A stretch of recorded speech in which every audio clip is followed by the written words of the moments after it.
live, we're going to begin with just a discussion and paying our respects to Ace Frehley of Kiss. He was one of the founding members of Kiss, and Kiss was a like founding foundation for a lot of us coming up, and many musicians also cite Kiss as their inspiration. And so it's with great sadness that we acknowledge the passing of Ace today. He was on life support. This is the result of a fall he took in his studio several weeks ago, and unfortunately he just never got better. Hey, Rainbow Ramblings is here. So, anyway, let's tell us about he started playing at 13 years Ace old. Frehley started playing guitar at just 13 years old. He always knew that he was going to be a star, whether it was with Kiss or not. Ace, at the age of 18, was a roadie for Jimi Hendrix, and he led quite quite the life. He did have an on-off relationship with Kiss. He was with them for a number of years, and then he wasn't with them during the no face paint era.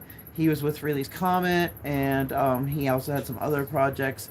And sometimes the relationship with the other founding members of Kiss were a bit dicey, and like when he was inducted into the Hall of Fame, there was some hard feelings at first, but everything seems to have become mended long before Ace passed on, with both Paul Stanley and Gene Simmons acknowledging his talent and his genius and the contribution he's made to music well before his fall in the studio. So it's not like they were just saying it because he was passing. It was actual, true respect. And so Ace had been quite active all the way up until the end, and actually had been doing concerts and everything when he took the fall in his home studio. And at first he thought he was going to make a full recovery. He announced the need to cancel a couple of tour dates, but unfortunately the fall led to a really bad brain bleed, which led to him becoming on a ventilator, which came to him just not being there. Time them out, Journey. Knock knock, Ice is coming. Ice better not be coming. Well, if they're gonna come here, they're gonna find a locked door right there. Yeah. And yeah, especially while we're giving respects to Ace Frehley, it's not time to make jokes about Ice or anything else. And so that was another icon. That's at least 2 this year. And oh yes, there is another No King's Day protest coming up all over the place. And yeah, this country was founded on no kings, and we should continue to insist on no kings. What is happening now with the oligarchy and the all the different wealthy super PACs and whatnot influencing not just politics but media and everything today, we definitely need to keep it on our heart, saying no kings. No kings. And debate you on Trump. You go first. Well, you got something to say. Come on. You got something good to say about Trump? Go right ahead. Bring it, because maybe I've been misinformed, and maybe he'll surprise me and we'll have done something that made sense. He's claiming peace president. to be a peace president. Yeah, well, he claims to be a peace president, brokering a peace plan between two factions where one is experiencing total genocide and has no choice but to agree to the peace agreements so that they can live. And at the same time, the peace president is declaring war on Portland, Oregon, and Chicago, Illinois, and other places. So, Will the peace president declare his own country as a war zone and rename the Department of Defense to the Department of War? yeah, would a peace president rename the Department of Defense the Department of War? And would a peace president deploy forces to Where did he save lives? he saved lives by sending National Guard. Where? Um Tell. where? Excuse me, I'll be on the screen for a minute. Okay, I go. would love to Go. hear this because I've actually got boots on the ground in a lot of places. Okay, in DC. Okay, I didn't Oh. have any boots on the ground in DC. In Chicago, I can guarantee that no lives were saved due to National Guard being present, unless maybe they saved somebody from choking on a hot dog or something, because there was no out of control rioting. There was no violent protest. And New York City soon. So there's going to be another war zone. Another war zone here in the United States. That's lovely to know. Anyhow, you guys can continue the chat amongst yourselves Moderators, over that. take control of and moderators, if you want to engage with this person, go ahead and engage. If you don't want to engage, don't engage. But we're going to get back to the program. And we did our respect for Ace Frehley. Yeah. And R.I.P. him. And he's been a great contribution to the music that we listen to today. I know you guys might not listen Yeah, to an the inspiration music, to but Pantera and Metallica, for just to name a couple. so anyways, now we'll get back to our terrible crime stories that we feature often here.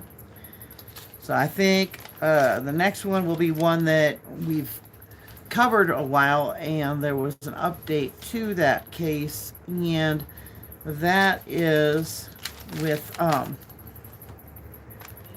the case of baby Emmanuel in Riverside, California, Emmanuel Harrow.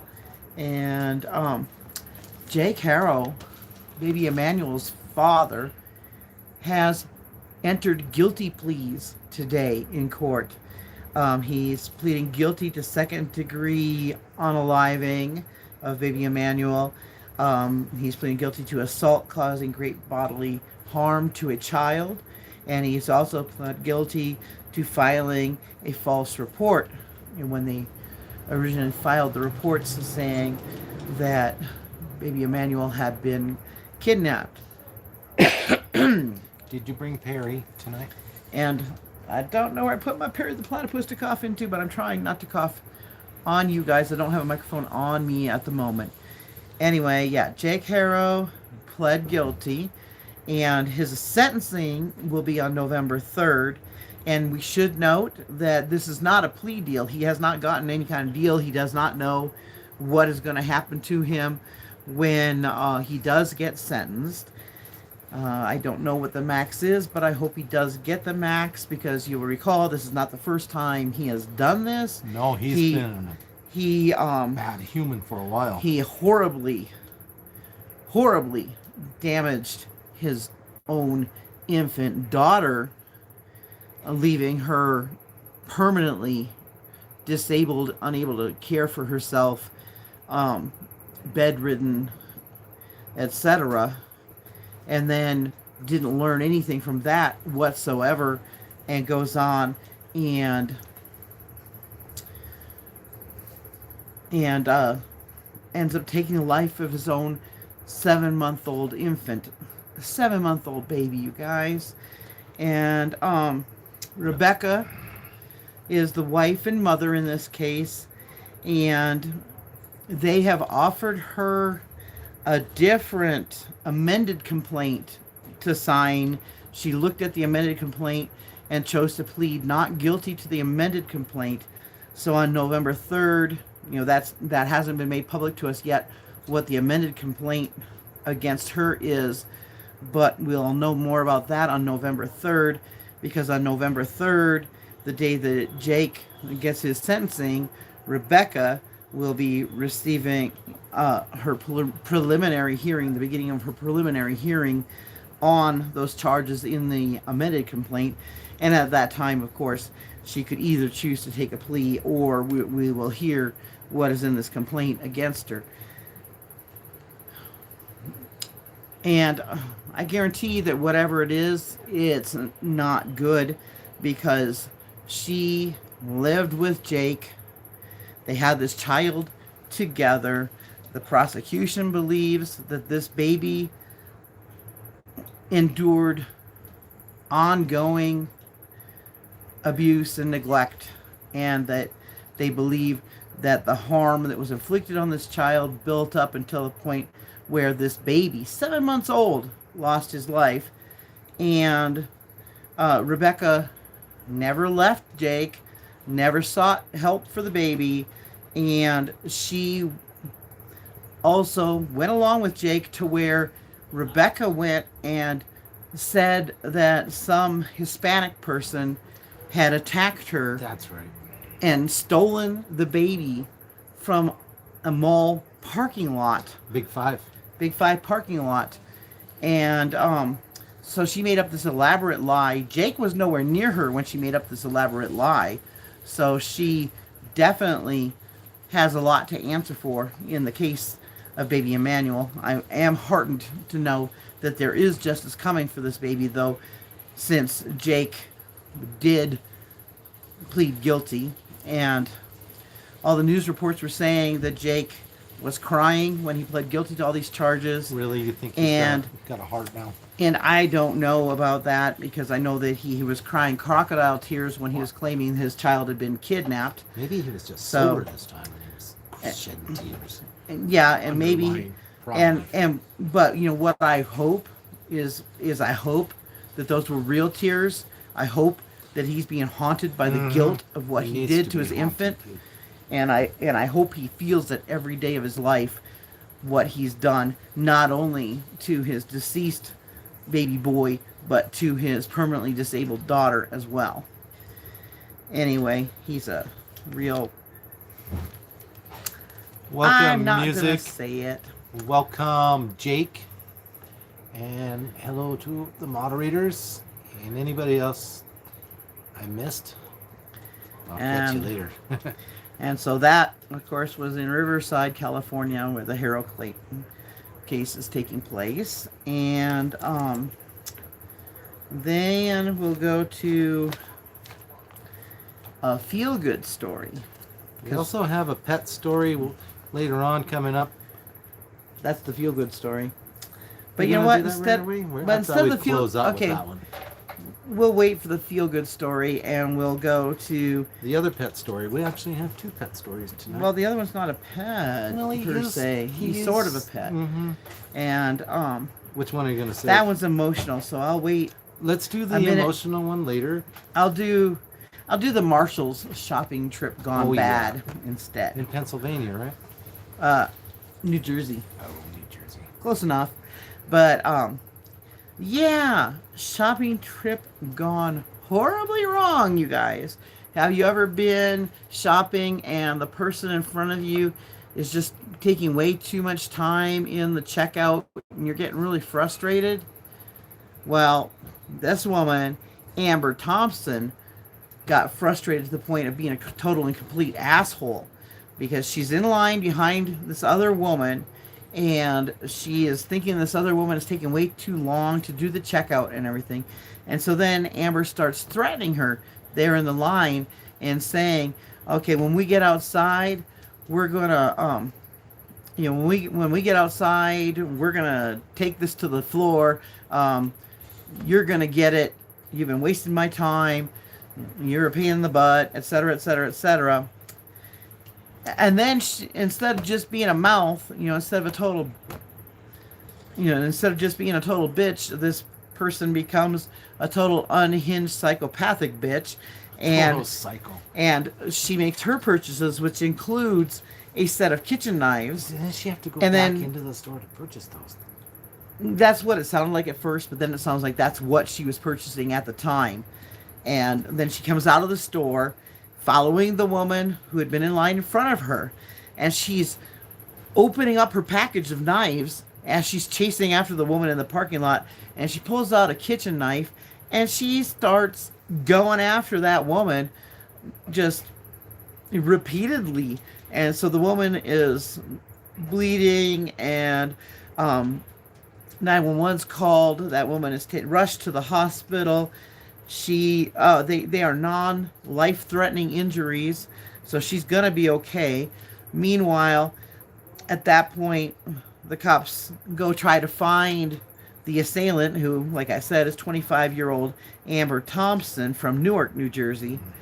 And they find Amber back inside of Marshall's. She's hiding in the bathroom, and she's got the bloody kitchen knife with her. And anyway, she's been taken into custody, and she's being charged with aggravated assault and possession of a weapon. Yeah, you notice that when she bought the knives, they were just kitchen cutlery. But Yeah. now the knife has been transformed Exactly. into a weapon. Yeah, once she uses it for something other than a kitchen implement. Yeah. Very strange. So makes me more paranoid about going shopping now, Yeah. though, guys. You know, Yeah. because you often hear people like just getting fed up when you're out shopping and you're out there, and people It's suck. just like they're falling down. Oh yeah, just like the Falling Down movie. We've Mhm. mentioned that Falling We Down talk movie a about few that times lot now. here. Yeah, like that guy the 17-year-old boy that looks like the guy from the Falling Down movie, and then he got obsessed with a classmate who apparently did not like him, and so then he got obsessed with her not liking him, and she reported him for stalking, and that guy. and so he then Look who's here tonight. went and laid in wait and then ran over these two 17-year-old girls with his SUV going 70 miles an hour in a residential zone. And then he went home, got on went and got online and started streaming and complaining about these girls and talking about how they got run over. So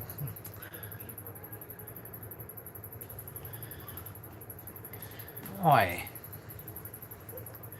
oh wow, Carolyn was just watching the testimony of Julianne Woods, his mom, concerning the stabbing of her toddler by Bianca Ellis while shopping in Ohio, and rest in peace, Julian. And yeah, that, it is just scary to realize how many messed up people are out there and how a simple shopping trip can end in tragedy. It's crazy. That's crazy, yeah. All this happening at the grocery stores. And Yeah, and the Marshalls, Marshalls. and it's like, what? What's next, Ross? the Ross. And then a story. I'll do the feel good one last, and I'll go to this sort of pet story that It's kind of a pet story. breaks my heart and She was had very me emotional a little while back. super emotional, you guys. You know how I am with animals. Animals, a lot of times animals are better than people, right? And I'm giving a shout out to Canine Officer Rome, a Colorado Springs canine officer who's been with the force since July. He's an 18-month-old puppy, and Rome nearly lost his life defending his partner in the line of duty. Rome is only 18 months old. They don't get their stab-proof vests until they're 20 months old. So Rome was unprotected when he and his partner arrived on a scene where, and this is like the most dangerous kind of scene, actually, in my book anyway, is they arrived on the scene of a domestic violence protection order violation. Can't say that on YouTube. Okay, a DVP order violation. And they got there, and on scene, the person that they were there to apprehend was identified as Anthony Bryant, a 17-year combat veteran, an active duty member of the 10th Special Forces Group out of Fort Carson, Colorado. He's a sergeant first class, and obviously he's under duress. He's barricaded himself in the building, and the tactical enforcement unit arrives, and Canine Rome and his partner arrive, and they all try to work on de-escalating the situation, trying to get Anthony Bryant to surrender. Anthony Bryant was unwilling to surrender, and he went after Canine Rome's handler. And Canine Rome, in spite of not having any kind of protective gear, kept getting in between his partner and this assailant, this armed assailant. Canine Rome ended up with multiple stab wounds, including a stab wound to his head, neck, abdomen, and his rear left leg. The wound to the rear left leg was so bad that they eventually had to amputate his leg to save his life. And it was touch and go overnight. Rome's handler has been staying with Rome at the animal hospital and reports that after a rough night, touch and go night, Rome woke up today and raised his head and looked around and wagged his tail, seeing his partner there, and that he's got high hopes for Rome, but Rome's not out of the woods yet. Rome's expected to be in the hospital for a few more days, and meanwhile, this Anthony Bryant, the sergeant first class, is under charges of second degree burglary, Okay. cruelty, and aggravated assault of a law enforcement police animal, criminal mischief, obstruction of a police officer, and he's also under investigation for attempted unaliving of a police officer and of a canine unit. And like I said, Rome is just a puppy, an 18-month-old puppy with so much heart, and only been with the force since July. And Rome was willing to give everything to keep his partner safe. And because of Rome's actions, no officers were harmed in this. They did end up having to use both tear gas and tasers to take Sergeant Bryant into custody. Well, he's a full-on soldier. Yeah, 17-year United combat veteran States with special military. forces. He was been trained And to protect himself. and the Colorado Police Department is putting, has put out on their website and everything a thing to where anybody can make any donations to Rome, and his name is spelled ROAM, and any donations to Rome earmarked for Rome will be used only for Canine Officer Rome. What do you guys think about that? A police dog goes against a fully trained United States military soldier. What did they think was going to happen? They should have maybe called in some more reinforcements. Yeah, I wish that they had called in somebody else, or a canine officer possibly. or a canine unit that actually was old enough to have protective gear. Rome's just a puppy, and but definitely has the heart. Anyway, that's for Rome, and We'll get a couple more likes in here, and we're not going to be able to continue this podcast. and then And then another feel-good one regarding animal critters and whatnots is This is a happy story. a happy story from in the aftermath of the Pacific Palisades fire in California. There was footage that went viral where a few days after the fire, a guy named Casey was reunited with his Pomeranian who had been roaming around in the rubble of their former home for days after the fire. And because of the situation, Casey hadn't been allowed in to get to his dog, and for days there was also heartbreaking footage of Casey just saying, I just want to find my dog, I just want to go in there to find my dog, and not being allowed to go in there. Well, then a few days later, Casey's allowed to go in there, and Oreo, his Pomeranian, comes running out of the rubble at him, and they have this wonderful reunion. He's squealing, he's crying, he's hugging the dog. Thank you. And he's just so excited about This big giant man just went and grabbed his little teeny tiny dog. his little teeny tiny dog, and he's just like overjoyed. And then in the aftermath of all that, due to the popularity of the viral video, and how many animal lovers responded to this whole act, a new legislation has been passed in the state of California requiring all cities and counties in California to come up with safety plans, reunification plans for animals that are left behind in natural disaster zones, how to get them back together with their families, and making that a priority, understanding that for many people these animals are not disposable. They are family members. They are very important members of their families. Picture the And- man though, Joe. Remember, a big giant 6 foot tall, he just this huge guy picked up his little dog and he was skipping around. Yeah, he's skipping down, hugging his baby, and just hugging his baby, and just like crying for joy. It's yeah.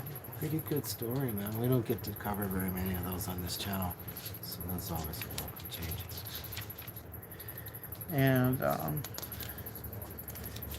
And where does I see people are discussing a self-unaliving or de-aliving or whatever of a Michael self, mentioned something about the S and word. where I'm his not sure. face Here, I was got it. under the muffler and the keys were in the ignition. And yeah, we can't use the S word. Sewer slut. Yeah, we can't. I guess we could say sewer slide, but we can't say the actual word Ah, because. it's fine. He doesn't YouTube need gets a mad. lesson. He's But a anyway, regular. so where did this happen? And is there any question of whether this was self-inflicted or if it's just something made to look like it was self-inflicted?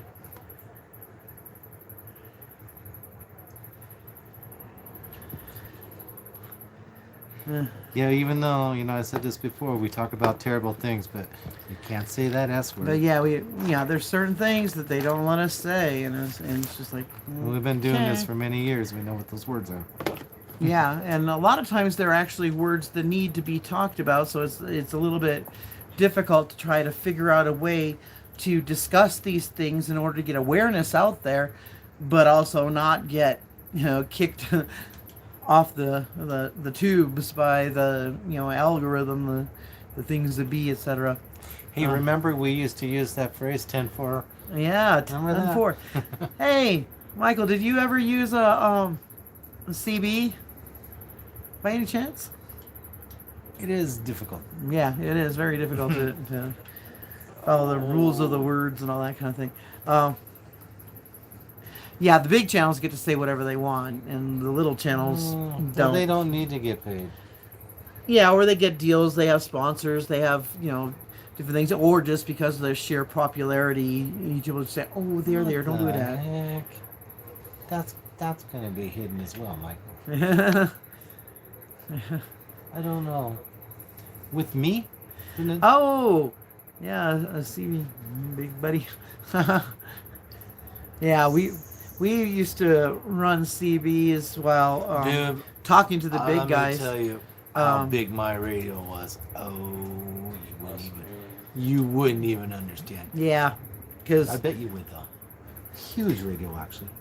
we're nerds. Huge. We're nerds from back in the day when they Do were radio it. clubs and stuff like that, and and radio But clubs you know at school and It's, all that kind of stuff. as soon as the internet hit, that radio communication was done, dude.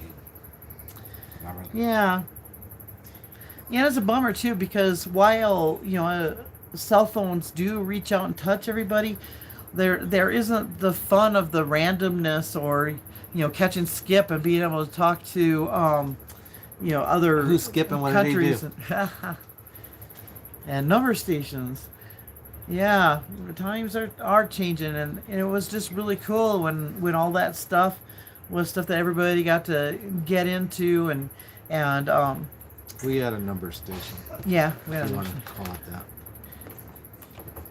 yeah. There's ham radio and citizen band Free and band. free band and yeah, it was just different times and a lot more fun in my to me anyway than doing everything the computer way because I mean where's the challenge in reaching somebody in another country on a computer?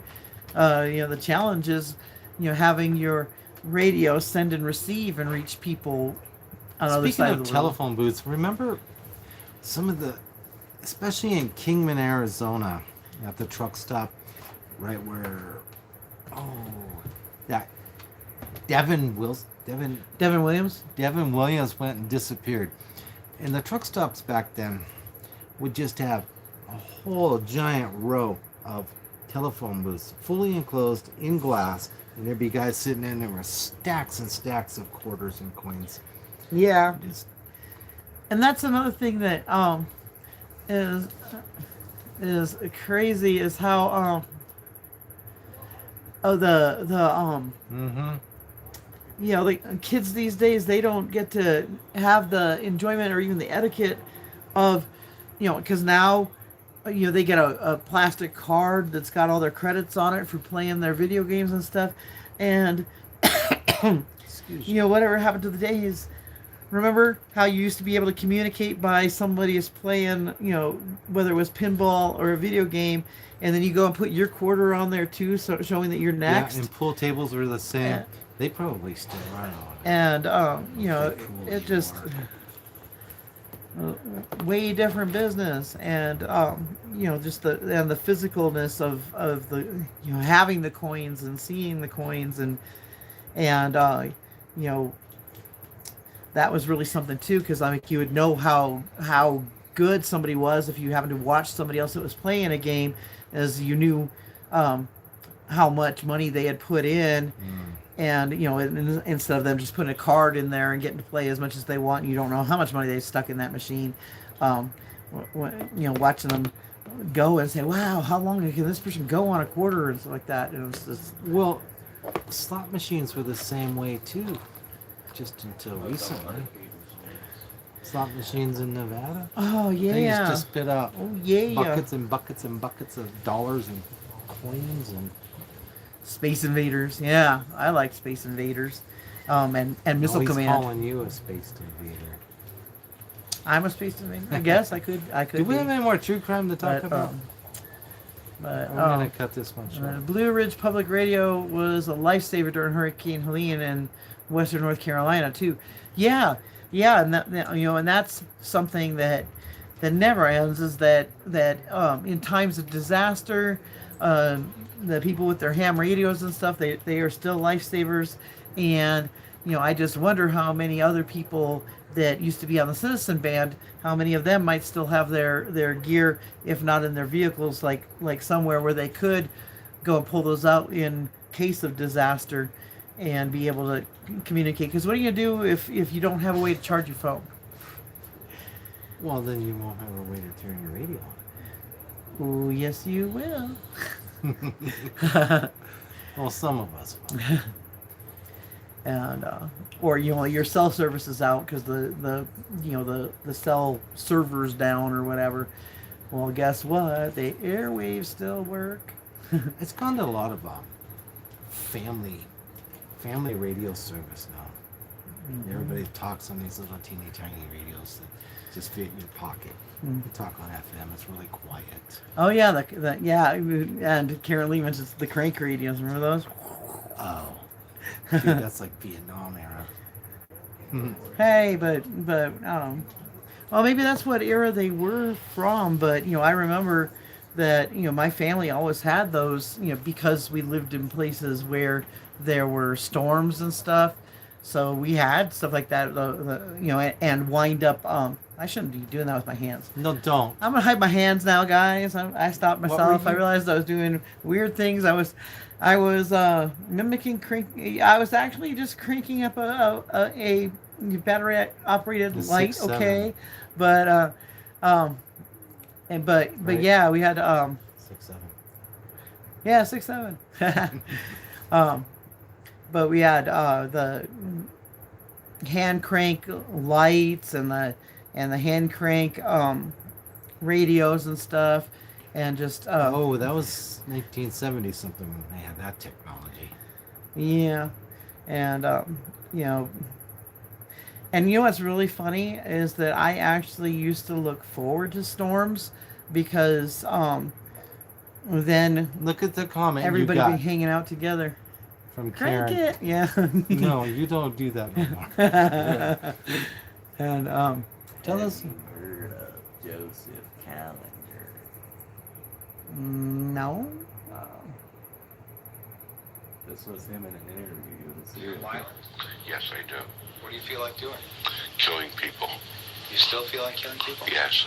Describe the feeling that you get when you feel like killing people. Well, last March 11th, I was hallucinating, and I took a razor blade and I cut a man's throat.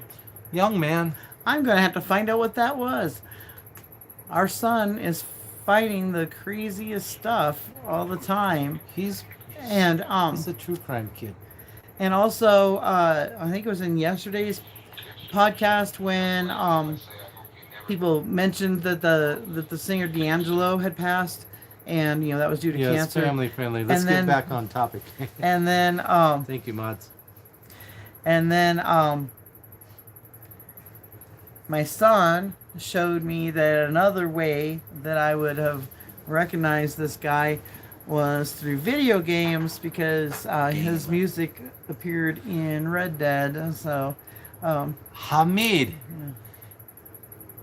I hope I pronounced your name right. Ahmed. I don't know. I don't know. This is that serial. I think this is a different guy. guy from the other night. Welcome to our channel. Do we have any more stories to tell tonight? Let's revert. You don't blame me if I say I hope you never get out of this place. I hope I never do either. Who's that person? Joseph Callinger. Or Callinger. Hey, we can retell that story. I am going to have to find the story of that person and tell that story, Let's re- since you have sound bites of that person. Let's retell the story about the Kansas story from last night. Encore presentation. The guy's grandma. Ow. Because he was seeing demons and stuff, and Oh, and he was begging, okay. and he was begging to go back to jail. You guys want to hear that? Okay, again? you guys. It's a weird one out of Wichita, Kansas, and I know that I have mentioned before that a lot of times there are the need for more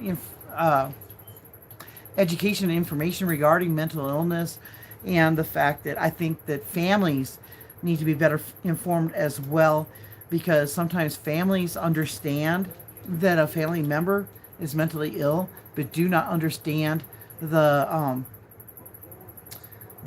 they don't understand the possibility that their family member No. could end their life. And in this case, Isaiah Lanke is a young man, 24 years old, who has a record of having to be jailed, having outbursts, having violent ideations, of thinking that demons are speaking to him, or telling them what to what to do and things like that, and telling him that he wants to go back to jail. And then Michael was doing laundry, or no, Isaiah, sorry. I just was seeing Michael on the screen, and I gotta stop looking at the screen. No, I read the comments. Because I'll read Remember, the that was our I'll deal. read the comments out loud instead of reading what I'm supposed to be reading. Anyway, Isaiah Lanky was doing laundry at his grandma's house in Wichita, Kansas, and Grandma started lecturing him about how to properly be doing his laundry, and he had a fit, and he attacked his grandmother. He slapped her in the face, he knocked her down, and then he went into the kitchen and he got a kitchen knife, and in the hopes of not getting YouTube angry at me, I'll say that he poked her with the knife a bunch of times. Right in the throat. He poked her in the throat, and he poked With a her very sharp object. Yeah, he poked her a bunch of times, and she survived that. And 911 was called, and she was receiving her treatment there in her kitchen, and was refusing transport to the hospital because she felt that the patch-up job that they did there was doing good, and she was able to eat and drink and talk to the cops in her kitchen, and so she thought she was going to be fine, and everybody on the scene thought she was going to be okay. They got him for assault and such, but unfortunately, the grandma, had an underlying it was respiratory disease. It was problems with her lungs. Yeah, she had an underlying respiratory disease, which led to her succumbing to those injuries 3 days afterwards. And so now the young man, the grandson, was already arrested before she didn't make it. yeah, and so I'm expecting that his charges are probably going to be changed. But she was telling the police that her grandson was crazy, had mental illness, that her grandson saw demons, heard demons, and all this kind of stuff, He and just wanted to go back to jail. that he just wanted to go back to jail. Anyway, I'm pretty sure there's a better, an easier offense he could have used to get back in jail versus taking out his own family. yeah, I think, yeah, I think, at the very least, he could have just grabbed his laundry, grabbed some of her laundry and took off with it, and got busted for stealing his grandma's laundry or something, and Or you could have just, then, like, I don't know, punch a cop or something like that. Yeah, that would do it. And anyways, David Draymond gave a speech the other night when he was in concert. He stopped the whole show. yeah, and while he didn't address the signing of the signing the large artillery shell incident at all, and didn't address that at all, he just reiterated that his concerts are all about love and acceptance, and that everybody is welcome there, no matter what It sounded like if you race can or buy religion. a ticket, you can come to my show. He Yeah, says. basically that's what it sounded like. Was if you can afford a ticket and you want to come here, you're welcome. And we're all going to get along. People seem to like that. We saw David Draymond a bunch of times. He was Yeah. always preaching the love. Yeah, which I try to be mindful too. I mean, I'm just a little bitty channel though, but I try to be mindful of my opinions in case they would have somebody else behave badly or something. But still, I don't. You don't want to I incite. Yeah, you don't want to cite anything, which is one of the reasons why I'm really disappointed that he never said, you know what, maybe I shouldn't have signed that artillery shell. Maybe I should do it again. but instead he said I'd do it again. I stand by what I said and did, and I'd do it again. And it's like, that's not a very peaceful message. What's going on, Michael? Michael, you're welcome to comment over here. Oh yeah, she had COPD. Thank you, Michael. Technically, possibly crime, but really just a heavy mental history. Only if it's crime. There was lawyers involved. In which thing? 5 minutes away. Oh. Pantera. And they accidentally. That wasn't a riot. Do tell that one. So when Pantera was playing a show, everybody loved it because it's Pantera and they bought the tickets to go see Pantera. But this one guy held a certain finger up for an entire hour of the performance. Which caused the lead vocalist Philip Anselmo to say, everybody else is enjoying themselves. You're the only one that's like this. What's going on? And the crowd took that to mean, let's beat this guy up. And when that guy got beat up, his dad was like, let's sue Pantera. They told Pippa to beat my child up. But that didn't happen. Because he didn't explicitly say, beat this guy up because he has his middle finger up. Which then caused Phil Anselmo to write 5 minutes alone. He was like, give me 5 minutes alone with this guy, because his dad was also saying, I'll beat you up. And I don't think very many people could beat up Phil Anselmo. That leads us to Logan Kruckenberg Anderson. That leaves us to the murder of Dimebag Darrell. Tragedy. With, Assassination. I guess it was an assassination. It was a famous person. So Didn't anyways, do anything. can you tell that story? Can you tell that Columbus, story? Ohio, 2004. Can you tell the story of Probably. Murder of Dime from your heart? I'm going to do a really good one, and hopefully incorporate some of our son We are going playing Dime's music to when we get the studio during back it, together. when we get the studio back together. And I'm just right now taking this down before it goes away.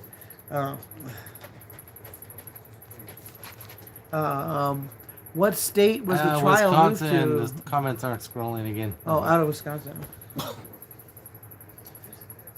Tell us a story, dear wife. I'm going to write that in there. Tell us a story of Dime in the rock band. What year Okay. did that happen? 2004. 2004. And I reported on it. I told a little story on it a few years back, also referring to it as the day the music died. Because for me, You took a it lot was of hate for that. and I took a lot of hate for that because I'm not old enough for the other days the music died that I guess actually Little John were Lennon. given those names. Yeah, Or no, it wasn't. I think it might have been like Buddy Holly and Big Bopper or whatever. I don't know. Because I did start researching what all was the day the music died. But for me, the day the music died was the day that Dimebag Darrell was assassinated at a club where he had just taken the stage, and it inspired a Nickelback song. And right, Chad Kroeger, question mark. Yes, it was a Name and a Nickelback bullet? song. Yep. Which is like the only Nickelback song I ever liked. But anyway,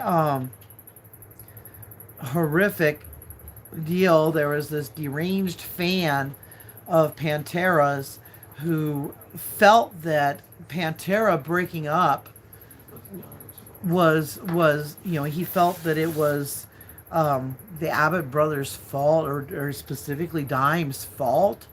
And so he went to a Damage Plan concert, and with the intention of assassinating Dime, and he went in there. And how many other people were killed besides Dime? They shot the roadie who tried to save them. Shot the roadie that tried to save Dime. Dime was, dead before he hit the floor, and it's really horrific. And he was killed not only in front of all the fans and everything, but also, his brother, best friend and brother, was just feet away from him when it happened, and then the guy that did the killing was taken out by a shotgun blast by a cop who has now suffered permanent PTSD. He can't work, and We'll call him Officer James, but we can't say his last name. yeah, we'll just call him Horrible Officer James. situation.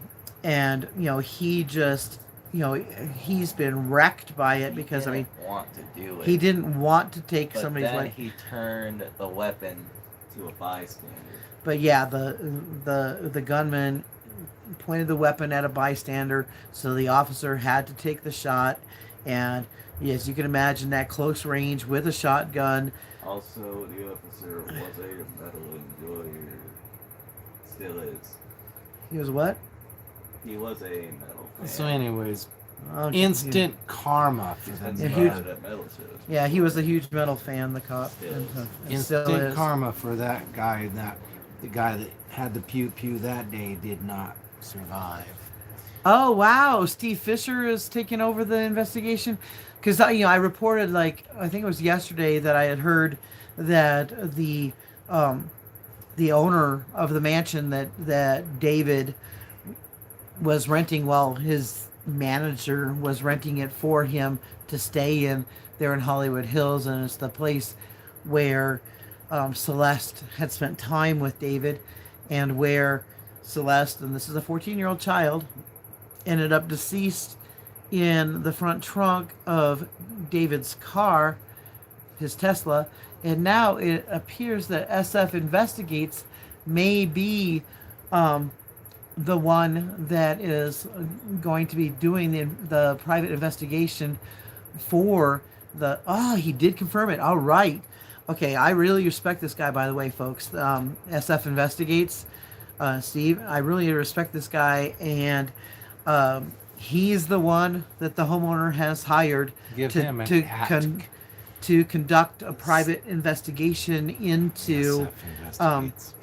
the ongoing stuff at the mansion that David's manager had rented, because the owners of this property, they feel that the police are not going to be straightforward with them, and just for their own peace of mind, they really want to know if anything happened to that little girl in their house, and want to know what happened and what all kind of stuff was going on in their home. They own this place, they rented it out, and their own employees, the gardener and stuff like that, stated that they didn't see anything out of the ordinary, but they were only there at scheduled times to do scheduled maintenance.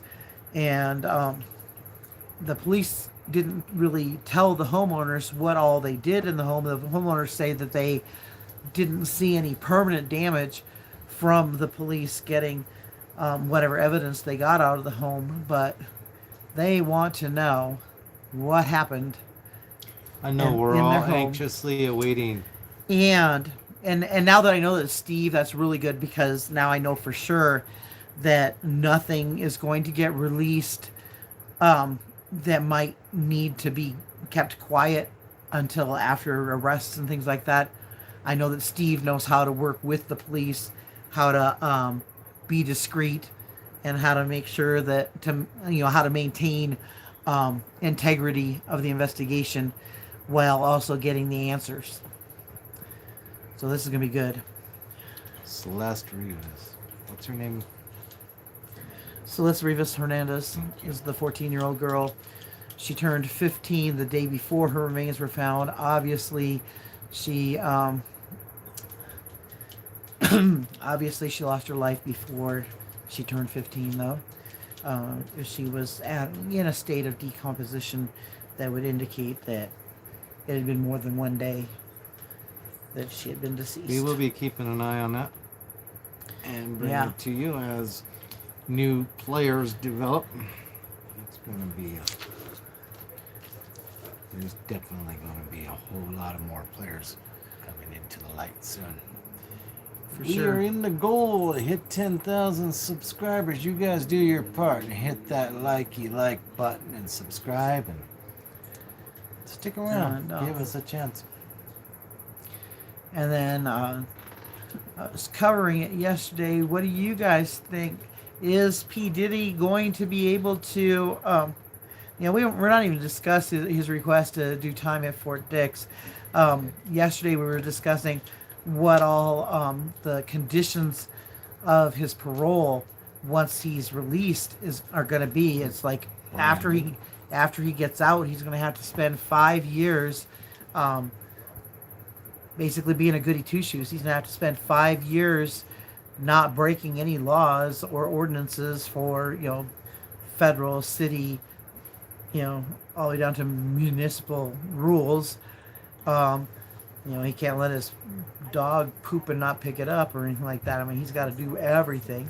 He's got to submit. What kind of dog does Diddy got? Anybody know? What kind of dog Diddy got? Okay, I don't even know for sure if Diddy has a dog. He doesn't seem like the what kind I of guy. heard was that Diddy did something bad to somebody's dog because he found out that guy was messing around with his girlfriend, so he went and broke into that guy's house and did some stuff so that guy would know that he'd been there, and that guy said that his dog hasn't been right since. And Jim Brewer's got some interesting things to say about Diddy. I'm going to go over and give him some attention. Hey, Brandon. Welcome back to the channel. Oh, okay, another doohickey. Arrest in the disappearance of Keita Scott in Philadelphia. You write that down too? My Oh, pen grenade. where's my pen? Okay, I got one. The whole thing just... I clicked it and it just went flying. Look, it's empty now. I don't know. Did you eat your pen? No, it just grenaded.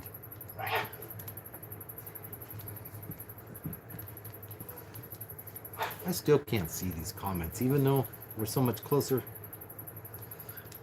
I'm microscopic.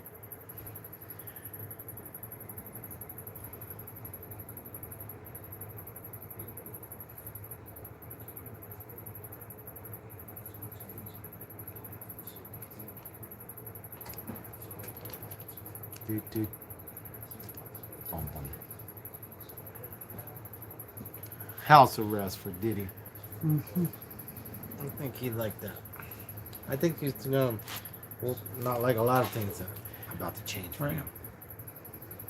But that's what's cool, Michael Wilbur, is that the rules for his release once he's doing his parole, it sounds very much like house arrest, where they're saying that he has to, allow them to keep tabs on him at all times. He has to get permission 10 days in advance before going anywhere.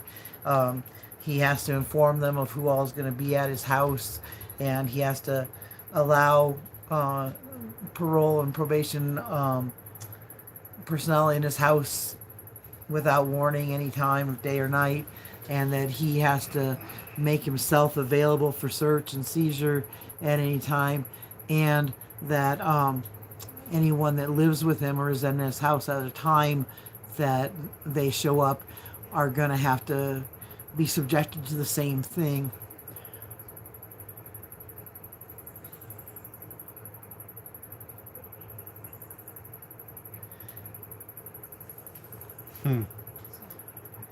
All right.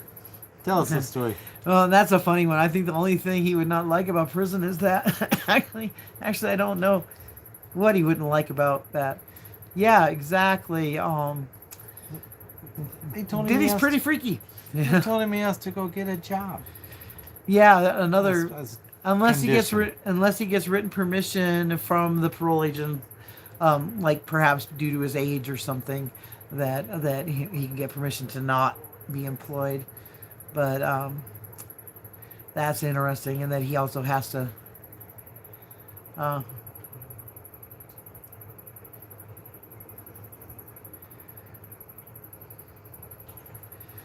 yeah, what do you guys think about the Alan Greenberg results? I was rather disappointed to see that it's once again saying self-unaliving. I find it very difficult to believe that a self-unaliving would involve so many puncture wounds to the back and the back of the neck. Um, so I would love to see if anybody else also is suspicious of that and is also skeptical of what the medical examiner's office has been feeding us. And the first medical examiner contradicted themselves, and at one point said, someone else did, another time said that somebody else did it to her, or that she did it to herself. Went back and forth on that one. And then this current one says that that now they think that the original medical examiner made a mistake and accidentally did some of the injuries themselves during the forensics examination. How in the heck do you... I mean, a medical examiner isn't going to make that kind of mistake, in my opinion. And and yeah, I also do not believe that Ellen Greenberg did this to herself. And I don't know, I don't know what, I don't know, it just befuddles me that this kind of thing is, what you did? Tell us a recap. Hubby's being silly. Hi, Donna. Welcome. Hey, tell us a recap. Lake Tahoe. Oh, okay. The Lake Tahoe case. And Daniel... Let me find my paper on that because I keep forgetting his last name. But anyway, another one that we covered was a case where the guy is doing time. Now, he was convicted recently of this crime, but I'm wondering whether maybe somebody else should be doing time alongside of him. And this is the Daniel Serafini is a former Major League ball player, and in June of 2021 there was an attack at the Tahoe home of his in-laws, where his father-in-law Gary Spire was unalived, and his mother-in-law Wendy Wood sustained such serious head injuries that it took her a couple years of trying to relearn how to read and walk and care for herself, and finally the depression from all that got to be too much for her, and she took her own life, but not before she confided in several people, stating that she knows that the person who attacked her and the person who took her husband's life was her son-in-law, Daniel Serafini. Wendy and Gary had 2 daughters. Their daughter, Erin, is the one who ended up being married to Daniel Serafini, who was quite a bit older than Erin.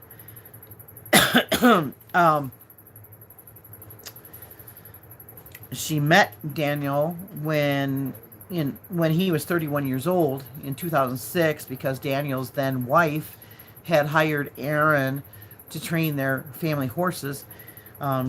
Daniel and his wife had a couple of kids, and then in 2007, Daniel had a 50-game ban from playing ball because of performance-enhancing That's a stuff.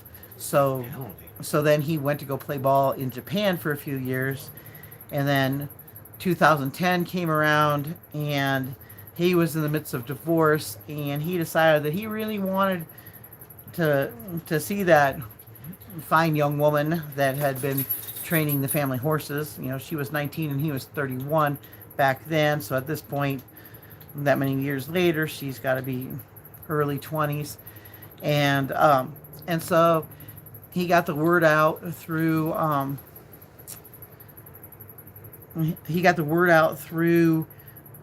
mutual friends that he wanted to take her out. And at that time, Aaron was living in San Jose and attending university. She was studying dentistry. Her parents thought she was going to become a dentist, but she was going to be a dental hygienist. Mm-hmm.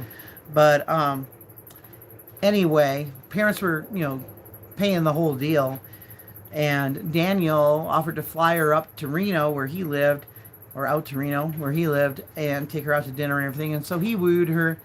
And then so she decided to drop out of university and go hang out with him in Reno, which her parents didn't like.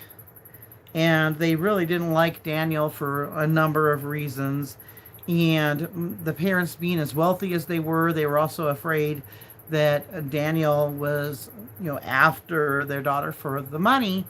So when he did a whirlwind thing and rushed her off to Hawaii within a year of dating her and married her on the beach, Wendy, Aaron's mom, decided to talk post-nup and had him sign papers stating that if he and Aaron split up for any reason, that he agreed that he had no right to Aaron's trust fund. And he signed that, but then he was unhappy about it. He was always mouthing off, saying that he would spend $20 million to get rid of Aaron's parents and stuff like that. That was his joke. And some people might think it's just funny, like those old timey, take my wife please jokes and stuff like that. 20 mil. Really? But yeah, he specifically said 20 million. And so over the years, there continued to be some conflicts with Aaron's parents. Daniel felt that Aaron's parents were controlling Aaron through the money, through the purse strings. They would gift her money and stuff, but there would also be like strings attached, kind of, they want to spend more time with her or whatnot. Ooh, how horrible. And I guess sometimes Aaron also felt that her parents were being a bit controlling with the money, but she wasn't going to turn the money away, and neither was Daniel for that matter. They got gifts of millions of dollars from Aaron's parents to help them with fertility treatments so that they were able to have 2 sons of their own. They got millions of dollars to help them buy a home and equestrian stable for Aaron to run out of their home, and stuff like that. But anytime the parents wanted any kind of concessions, I guess, then Daniel would get all mad and say, "Oh, I should give back the millions or whatever," but he never would. And he had a bar. I mean, he was basically any business that Daniel got a hold of, he ran it into the ground. Well, that sounds. And that's one of the things that the parents were concerned about, is because that Daniel didn't learn, and he was always running all the businesses into the ground, and Daniel didn't like them telling him, "I told you so," and stuff like that. So anyhow, fast forward to June 2021. Erin had gone to see her parents with the two little boys and spent the day with her parents. And while they were out sailing on Lake Tahoe, a mysterious guy in a hoodie and wearing a mask and stuff gets dropped off at the base of her parents' driveway from a vehicle that was recognizable, and we'll get into that later. And he gets out of the vehicle, he gets out of that vehicle, goes up the driveway, slinking along, and he goes and hides inside the home. And then when they got back from sailing, Gary fired up the barbecue and they cooked. And then as Erin and the kids were getting ready to go back to Reno, Wendy handed Erin a check for $90,000 for an addition to the horse stable. And so things seemed all good. Erin left, and the parents cleaned up, and then they went and sat on the couch. They're getting ready to watch TV, and then the figure jumped out of the closet and unalived Gary in the back of the head and hit Wendy a couple times, but Wendy was able to crawl away, lock herself in the bathroom where there was a phone. She called 911, but she wasn't able to talk. And but the 911 was able to trace it. Got there. There was no leads, just the footage of the guy and the vehicle that the guy got dropped off in. And the Isn't this the story with Elko, Nevada? yes. And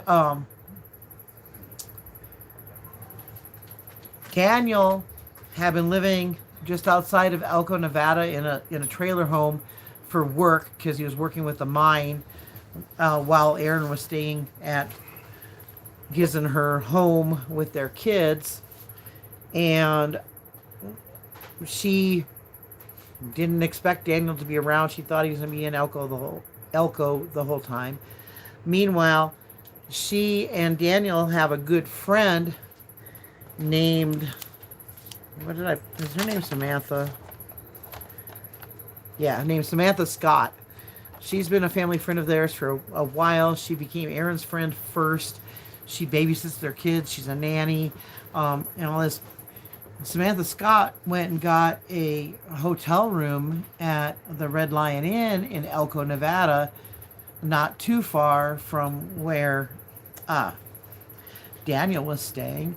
And she had a second room key, and she had a second person registered to the room with her. You got it, Daniel. And then the next morning, she drove Daniel to Lake Tahoe.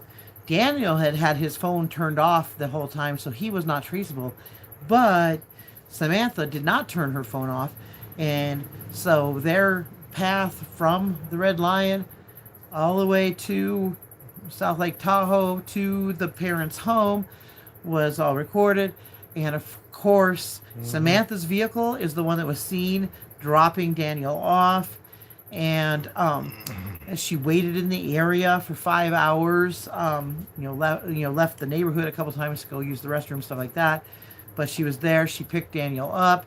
She claimed that he was there to pick up that she thought he was there for a Coca-Cola deal, that he was going to pick up some Coca-Cola, and she didn't know how long that would take or anything. So she was waiting for the nose Coca-Cola, yeah. But then she says that, he was acting all weird when he got in the car, and he was having her drive back to Elko, and he was stripping off his clothes, changing his clothes in the car, and throwing his clothes out the window as they're leaving town, and that he had a plastic pew that had been made on one of those 3D printers, and he was disassembling that and tossing it on the way. And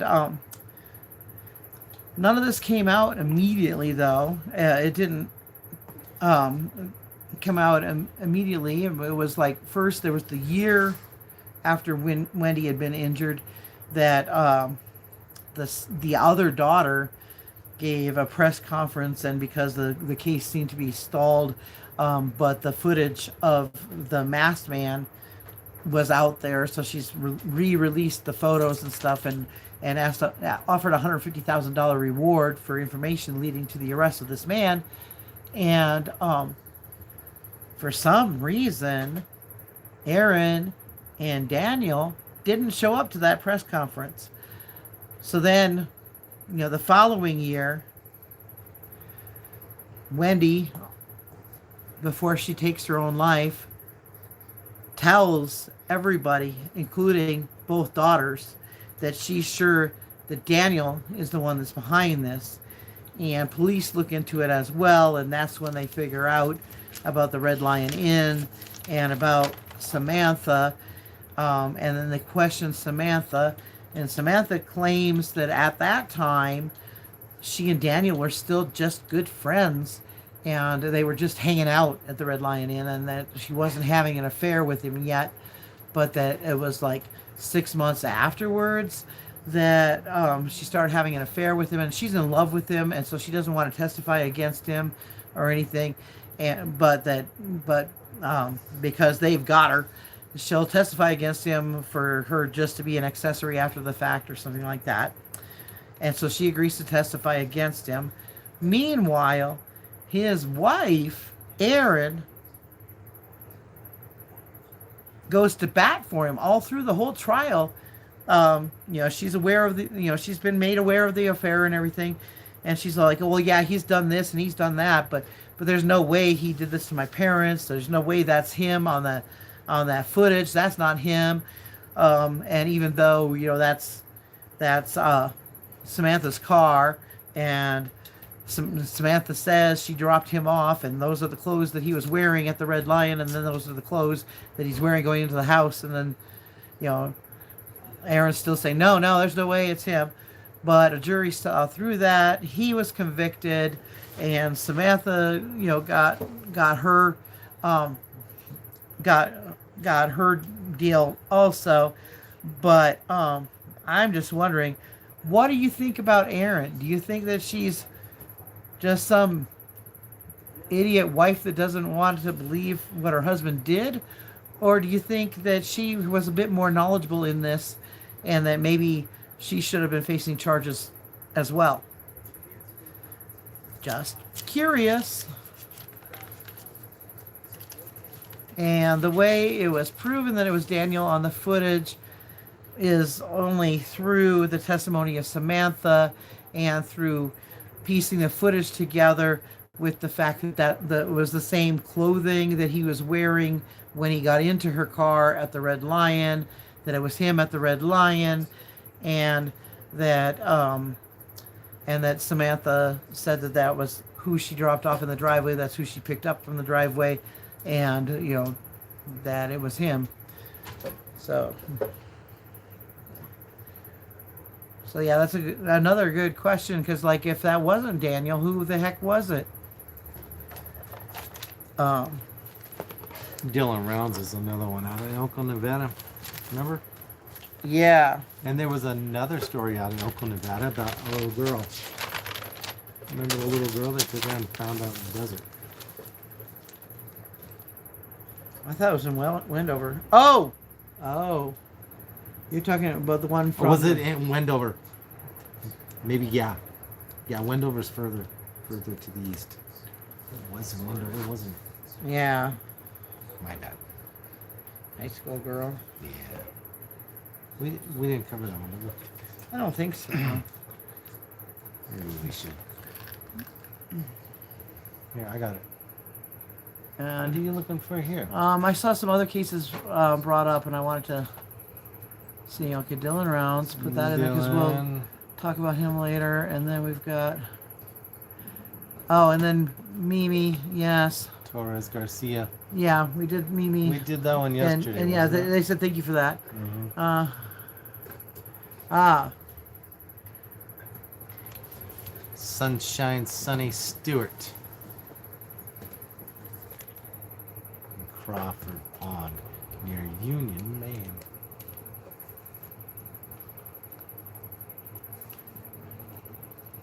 So thank you everybody for stopping by tonight. Smash that like button. Subscribe. Help us reach 10,000 subscribers. It's a major goal for us. And thank you so much for the story ideas. So we have more stuff to talk about tomorrow in the live. And I'll hit you back tomorrow with anything that's trending and maybe some classic true crime. And if you think of any stories between now and then, go ahead and stick them in the comments under any of the videos or on our posts in the community, and we'll try to work them into the program as well. We were watching Jimmy Kimmel and someone went on there and said they went to a baseball game in Japan. And how creepy it was, really quiet. Yeah, now that you mention it, yeah, it was Jimmy Kimmel was interviewing Bill Murray, and Bill Murray was talking about Bill Murray watching a ball game in Japan, and that that for like the Japanese teams and stuff, they have songs and everything, theme songs and everything, and everybody sings the songs. But then it was, I forgot who the team was, maybe the Dodgers went up wasn't it Chicago? Or maybe it was a Chicago team, I don't know, but anyway, just complete silence because they didn't have a theme song that and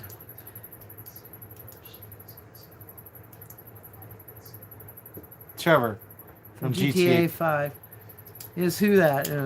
My hubby or what's on TV behind me? Hey, Trevor, GTA 5. What about Trevor? Somebody we can asked- talk about Trevor. Tell me about Trevor from GTA 5. Yeah, that's what we... Oh, my hubby.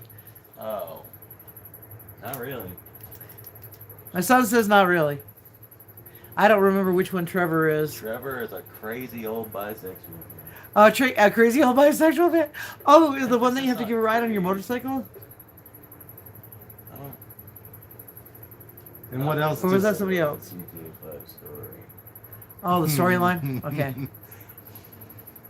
I'll show you your whole face. I'm always being called gay or trans or something on this channel. Something LGBTQ. Yeah. Here's his face. See? My hubby's face. I'll be here all night. But yeah, I play GTA 5, but I don't usually play storyline.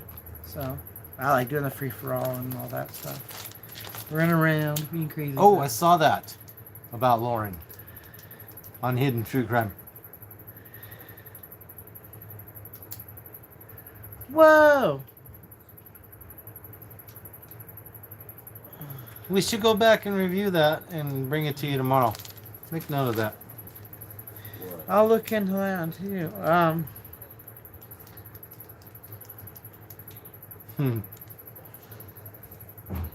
I saw that as I was scrolling through the tubes.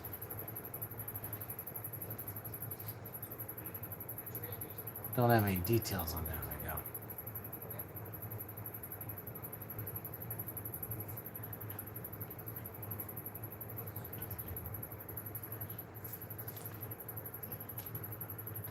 Huh.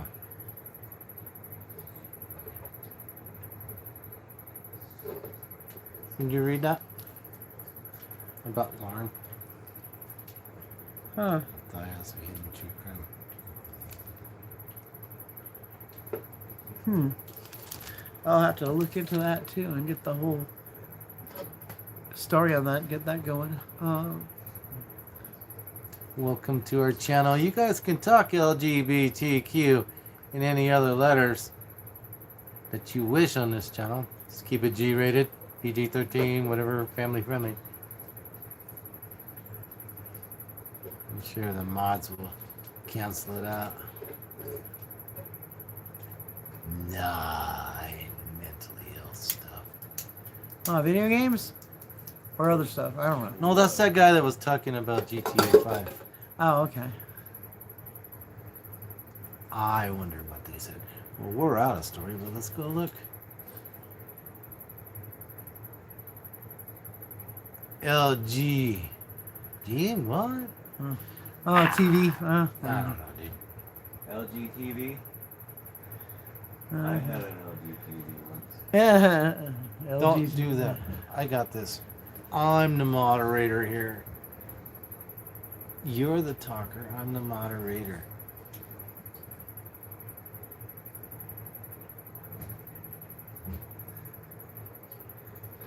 Okay. Oh, I got just need to get. I don't believe the hearing took place. Okay, yeah, I know who she is and everything, and I do watch her, and I will go and check that out because I missed that, and I will find out what's up. You guys want to talk about video games? Bring it. Let's go. You guys want to talk about LG and their rights to carry firearms? Bring that too. Okay, the hearing didn't take place because it's going to be public. Anything you guys want to talk about, bring it in. You want to talk about Portland or Chicago, bring that. Mm. You want to talk about music, you can do that too. And I think we got a lot of topics for tomorrow set up here. So We don't usually talk about other creators. well, except for I do watch her, so. We can talk about other creators if you want. You got dirt on somebody, bring it. Well, no, I wasn't saying dirt or anything. I like her, No, I don't dislike her either. Not at all. and I actually got to meet her once. That was From cool. Barry. Mm-hmm. Mm-hmm. I Yep. remember. So, anywho, We don't have anything else. Yeah, but what can you believe? I just listened to it. Yeah, we'll just have to find out what's up and try to make heads and tails out of everything. YouTube can be a crazy place, believe it or not. And so I guess that's it for tonight, and we will see you guys tomorrow. so smashy on the freaking thumbs up icon. We're going to need more than 15 if you want to continue to see us on here. We're going to need at Please least like me. 500 likes. I'm gonna be all needy. Like me, please. We're looking to have at least 5 subscribers from tonight's live. That would be awesome. You can change your mind later.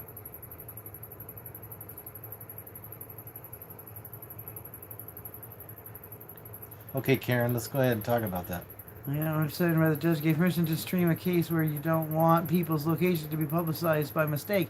Yeah, exactly. There's some real wonky stuff with cases and whatnot. Oh, you went too fast. So, anyway, see you tomorrow.